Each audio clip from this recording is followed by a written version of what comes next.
دولة قطر محطة هامة لتوقف الطيور المهاجرة التي تقطع آلاف الأميال وهي قادمة من قارة أوروبا في الشتاء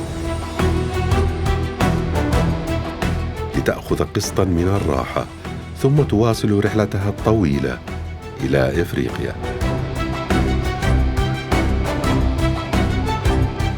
بالإضافة إلى أكثر من 300 نوع من الطيور البرية والتي تعيش في البيئة القطرية بشكل دائم. سيأخذنا المصور محمد الباكر في رحلة شيقة واكتشافات ممتعة لإظهار الجانب الجميل والخفي من الحياة البرية ولتوثيق أرشيف مفصل عن طيور البيئة القطرية.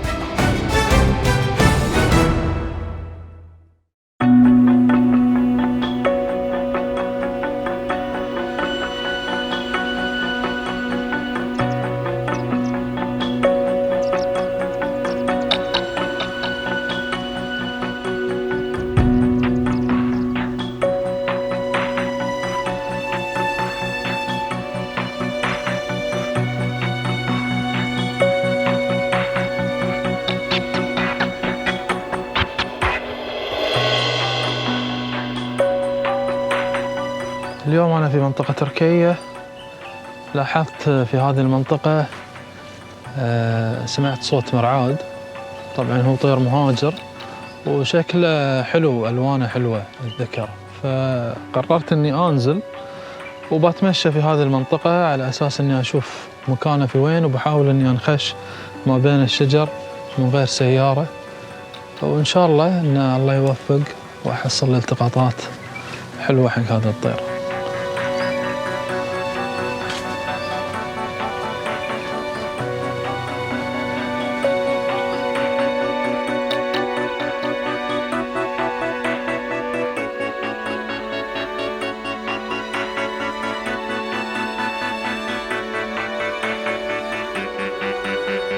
طبعاً معروف طير مرعاد أنه يتواجد ما بين أغصان الشجر بشكل عام.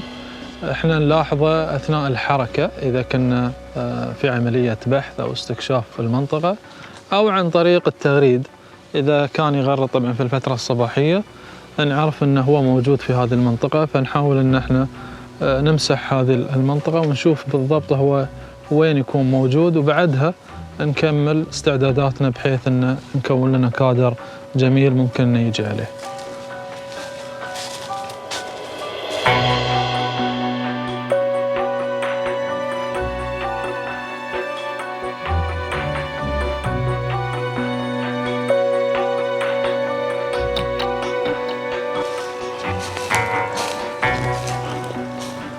طبعا مرعاد احنا اللي يجينا نوعين كلهم مهاجرين.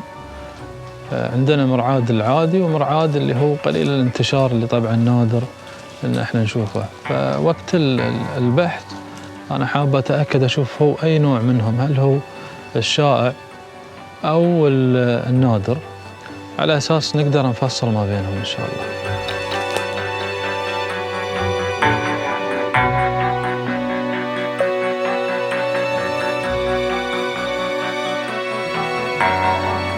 أنا لقيت الطير هني موجود، تمشى له شوي شوي ليلاحظ مكانه وايد حلو، واقف على عود على السريع.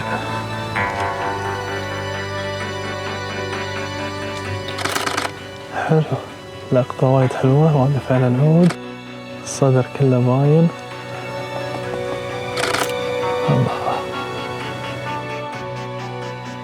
هذا مرعاد اللي هو قليل المشاهدة مو بالشائع. راح أروح لمكان ثاني إن شاء الله إني ألقاه أيضا على موضع أجمل. طبعا الفرق ما بين الذكر والأنثى أن الذكر يكون الصدر باللون الأحمر والظهر يكون باللون الأسود، أما الأنثى يكون لونها بالكامل لون بني، درجات البني الفاتح تقريبا.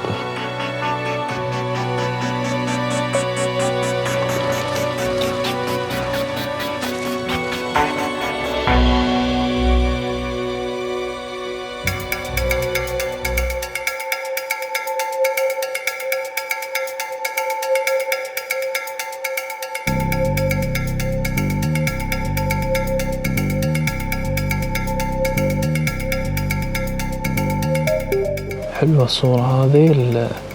العزل اللي ورا تدرج اللون الأخضر مع الإضاءة، يعني الحمد لله توفقت بمكان الطير.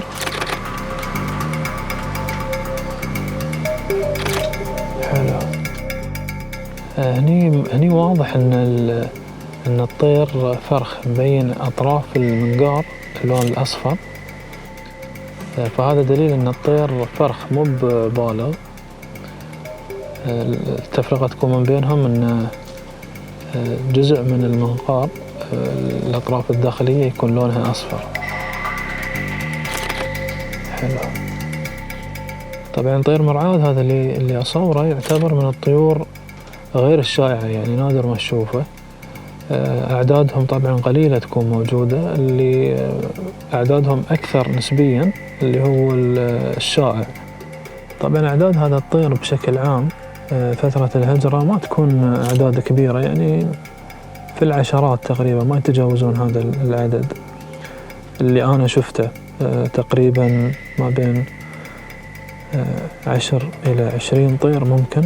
في المنطقة الجنوبية بحكم أني تقريبا شبه يومي أكون متواجد خلال فترة الهجرة، ما شفت أعداد كبيرة. يعني لاحظت طبعا النوعين يكونون موجودين في نفس الفترة، ولكن الشائع أكثر. يعني جاتني فترة كنت أشوف 3 أو 4 في نفس اليوم. أما المرعاد اللي هو قليل المشاهدة شفت منه يمكن 2، ولكن ممكن بعض الراصدين أو المصورين أرصدوا في أماكن ثانية بأعداد أيضا مختلفة، ولكن في المجمل أعدادهم بسيطة جدا، يعني لا تتجاوز العشرات.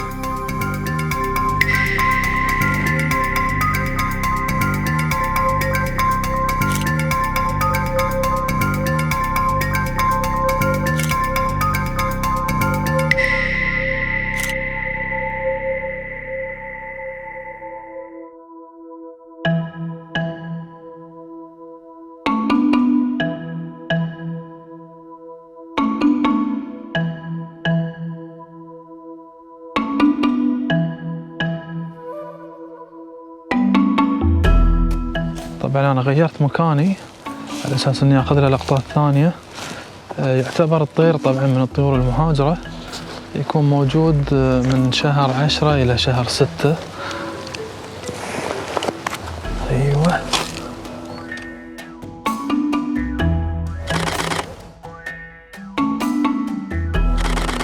حلو، وايد حلوة الوكبة، التقاطه، الزاوية، الإضاءة، كل شيء ممتاز. طبعا هم يتغذون بشكل عام على الحشرات. الله، ماسك له دودة. حلوة الصورة هذه، حلوة.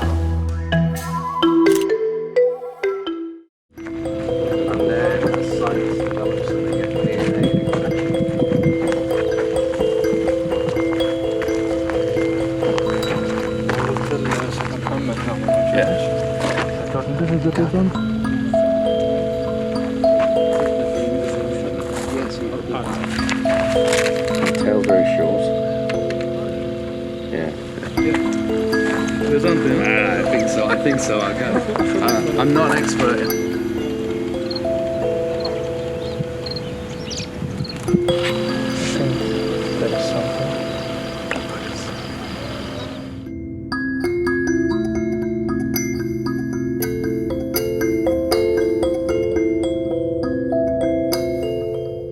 قافل، أنا سعيد اليوم أن أنت تكون موجود معاي في هذه الحلقة.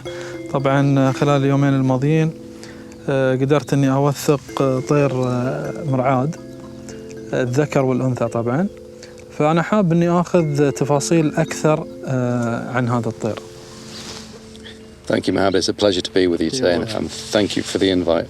The first bird that we're going to look at today, the black redstart, phenomenal little bird, bright black, bright red, arrives here in the winter. One of the highlights of all the birds that we find here in Qatar, but enormously difficult to find. So the photographers, the bird watchers out there that find it, you know, they've got a unique skill to be able to find these. They belong to the family of birds called chat, and these chats include wheatear, redstart, stone chat, wind chat, and so on. And these chats, they get the name from chat. It's the alarm call that it makes when two stones are being bashed together. You know, it's got a similar sound. And this particular bird has a very unique kind of behaviour. Yeah. So when you sit in a bush, suddenly you see this tail waggle like this, and immediately you know you've got either a red start or a black start. Beautiful little things, and as I said, a highlight of birding in Qatar in the winter. السؤال الثاني مواقع الهجرة، يعني من وين تبتدي هجرتهم وإلى أين تصل الهجرة، يعني البداية والنهاية. Okay. During the summer, these birds are up there in the mountains. There's two races we get here. One is a dark, has a dark front chest, and the other race that we see here more commonly is the Turkish race, which has a black bib and a bright red stomach beneath. These are up in the mountains. Typically, they come through Qatar. And they overwinter here, but they spend the summer breeding up in the mountains. Whilst the snow has melted away, all the invertebrates are coming up through the soil, eating the new vegetation.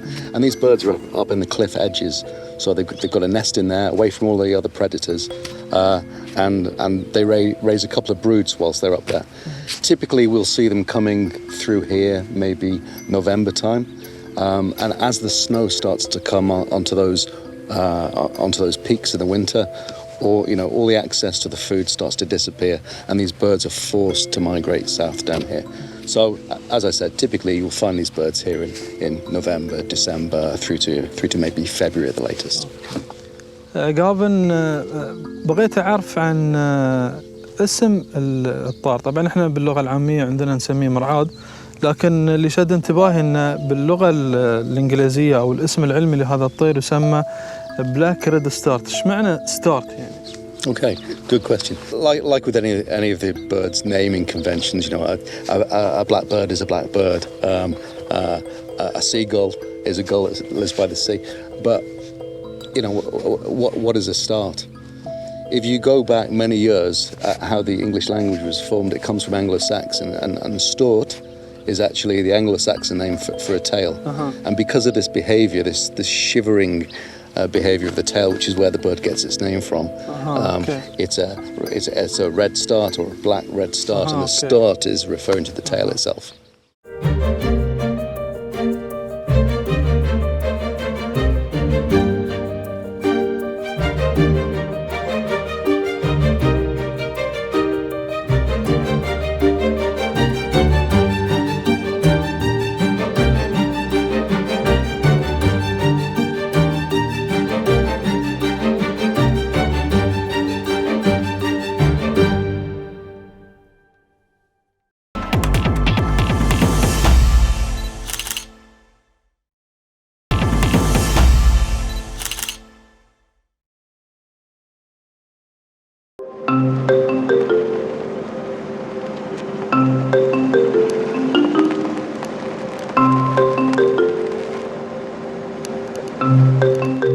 اليوم أنا جاي منطقة تركيا، مخطط إني أصور طائر الأشول.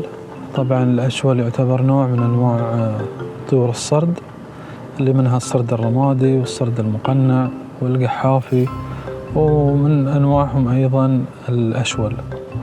طبعا هو طير مهاجر غير مقيم، ويمتاز بلون رمادي على أحمر. طبعا باللغة العربية يسمى بالصرد أحمر الذنب. لاحظت أنه قبل يومين لاحظت أنه موجود في هذه المنطقة، فأنا مخطط أني أجهز له كادر بحيث أني أقدر ألتقط له لقطات جميلة إن شاء الله.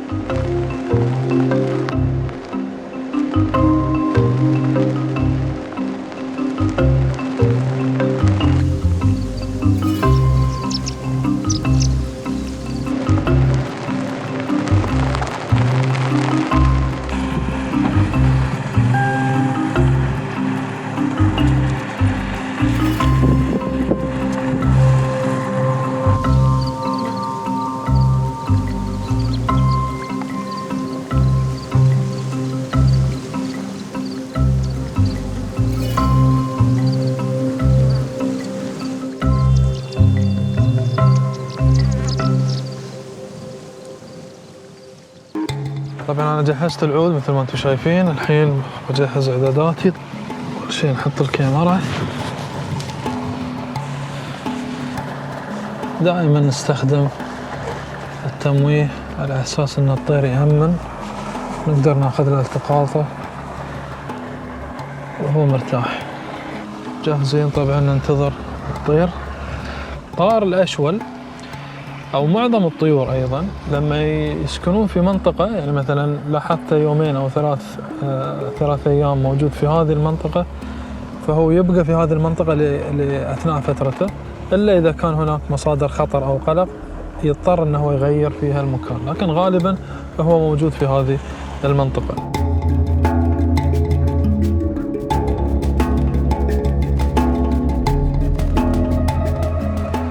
أيوة الطير وصل، ناخذ له كم لقطة.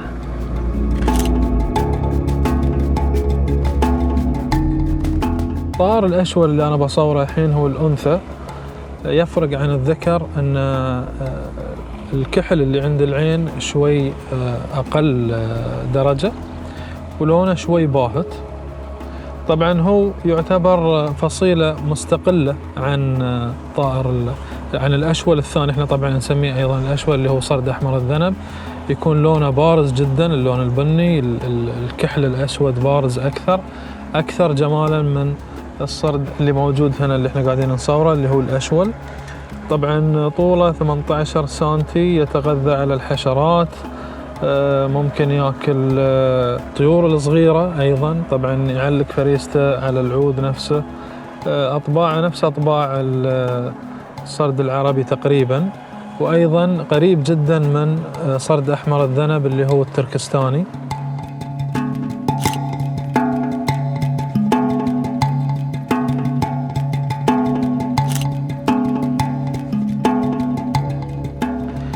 طبعا فترة تواجد طائر الأشول تكون تقريبا من شهر 9 إلى شهر 4 من كل سنة. أعدادهم جيدة نوعا ما، لكن أنا ما رصدت أعداد كبيرة في نفس الوقت.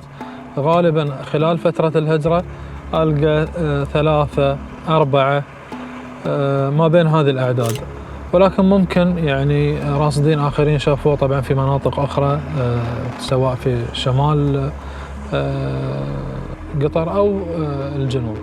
يتواجد في المناطق الزراعية والأشجار، أيضا في المناطق البرية. أنا أشوفه قاعد يتلفت، أتوقع أنه قاعد يدور له على شيء يأكله.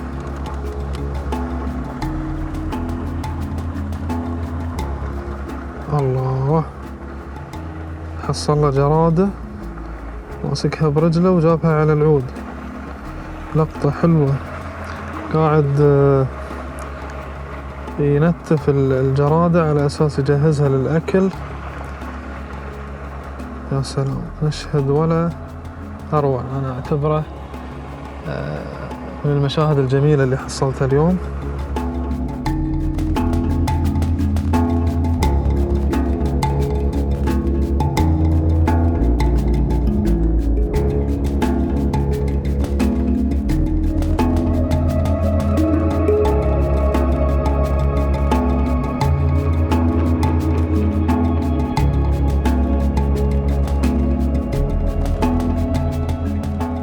وهو قاعد ينفش ريشه. ايوه، طبعا من احلى اللقطات اللي اخذها للطير لما الطير ينفض الريش، يكون شكله مختلف تماما، حجمه شوي يكبر، ياخذ الشكل الدائري نوعا ما. طبعا كل ما قل حجم الطير كل ما كان شكله كروي اكثر لما ينفض الريش.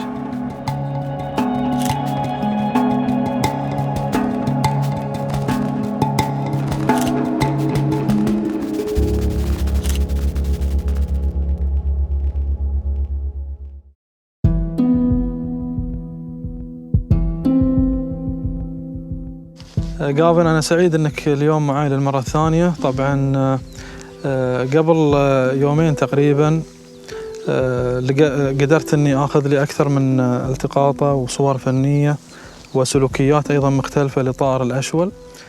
طبعا أنا حاب أخذ معلومات أكثر تفصيلا عن هذا الطير وعن سلوكياته بشكل عام. The Dorian or Isabelline shrike, one of the iconic species that we get here in Qatar. 9 shrikes in total that we get through here, and all of a similar behaviour. You will commonly see this bird sat up in its predatory position on the top of a bush, on the top of a tree, surveying the area, looking for its typical prey. It's very similar to the Turkestan shrike with some minor differences, but this bird, as I said, sits on top of the bush, scanning the area, looking for its prey, and it's a gruesome predator. When it finds its prey, be it a reptile, be it a mouse, a rodent, or any insect, swoops down, jumps on its prey, takes it up, and the first thing it does, it impales it on a spike. Okay. Now there are similar kind of species in the US, and it's no surprise that over there they've adopted the name butcherbird. This bird sits on a spike, and whilst the prey is still alive, it tears strips off it. Okay. Often it will use its hook bill to tear its prey apart, using the spike to keep it there, so it can swallow smaller pieces. But very often it uses it as a cache. So when times are lean and there's no prey around, it can come back and it will find up in its territorial tree a mouse, a lizard, a locust, whatever. So it's very resourceful. But as I said, it's a very iconic bird. You'll often see when you're driving around Rakia, when you're out there in the desert, you will see these birds sat up on top of the bushes. قابل حبيت أسأل عن الأوقات اللي ممكن نشوفها في السنة لهذا الطائر، يعني في أي فصل ممكن احنا نشوفه في قطر، ووين يكمل طريق هجرته من قطر، وين ينتقل إلى استكمال هجرته. Okay, this bird typically summers and breeds in high up in Siberia, Mongolia, and Western China. We see it here during the winter. The bird overwinters in Africa, in the Arabian Peninsula, and we will start to see the first birds coming through in November, and we'll see them overwinter here until maybe March, April.